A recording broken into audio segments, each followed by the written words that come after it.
Hi, my name is Wendel Torres, and I am the former owner of Torx General Contractors, a general contracting firm located here in Colorado Springs.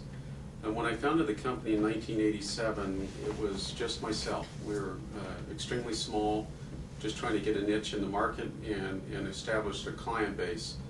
In 1993, we completed our first federal contract that was at a Peterson Air Force Base. As a result of that, we were admitted into what the government calls an 8A identity as far as a minority established company. As a result of that, we completed several projects at the military installations here along the Front Range. We grew in size with that and developed relationships at the bases, especially at Fort Carson, Colorado, where the incident took place, which has been in the paper and considered a high-profile incident.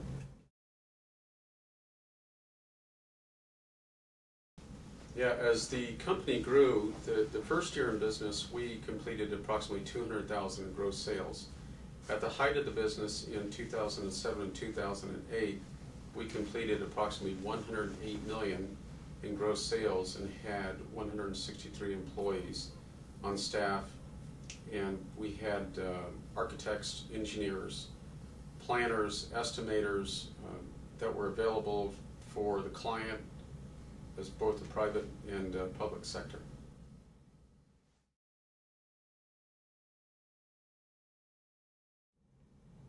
At the time of this incident in 2006, I had been in business for 19 years, 20 years. And he called me one day. His name is Bill Armstrong, which has been in the paper and considered a high-profile incident, according to what they said. He called innocently as we became friends over the years, asking for assistance with some railroad ties at his house. He asked if we had any used material that he could possibly have if we were discarding that. I checked, responded back that we did. He in turn said he wanted special sizes. He didn't want oil treated, he wanted, which were actually treated timbers, which were true square. I did check on that. We didn't have that available. Asked him if he wanted me to check with the suppliers, which I did.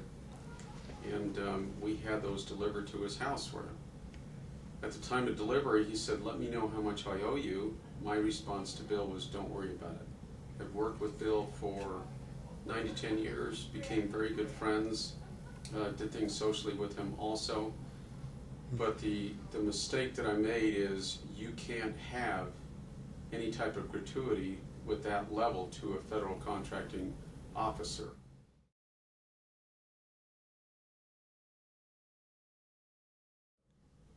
Maybe his judgment was clouded.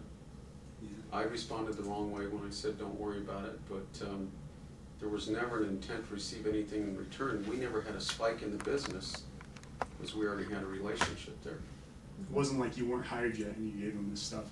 Right. Okay. Yeah, I knew Bill for, like I said, 9, 10 years already. And he's a good person. He really is. I like him today. So it was more doing a friend a favor, but because of who he is and where he works and who you are.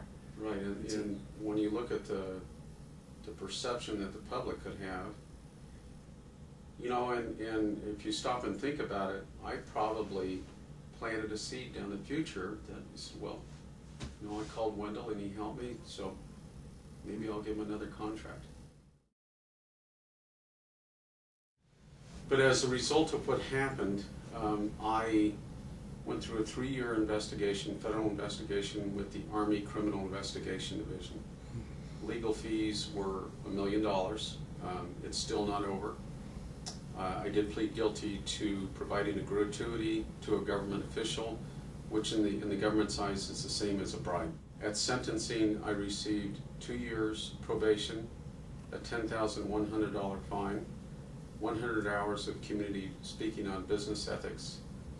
I have a felony for the rest of my life. I lose my right to vote, lose my right to serve on jury, hold public office, or carry a firearm. And that's going to be with me the rest of my life. The only thing I could hope for is a presidential pardon, and that's almost impossible. One of the items that we really lacked, and we did not have the formal training on, was business ethics. And that's where we really failed as a company. At the time we had 167 employees. So by what I did for this contracting officer, not expecting anything in return, I put the health and the company at risk. There's a potential of being federally debarred from any government work. That was 85% of our work. And when you have the staff and their families that are dependent on me to lead by example, I set the wrong example.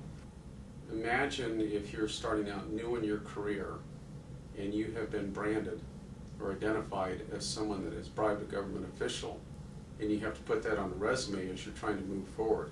How difficult that would be to move forward. There are some people that think that that's the only reason I did receive work at some of the military installations is by bribing officials. And through the investigation, they know that it never happened prior to this. There was not a quid pro quo involved, but it doesn't matter in their eyes. So it was my hope through all this, with the speaking and everything that I've been through, that my experience could help teach others that they not commit the same offense.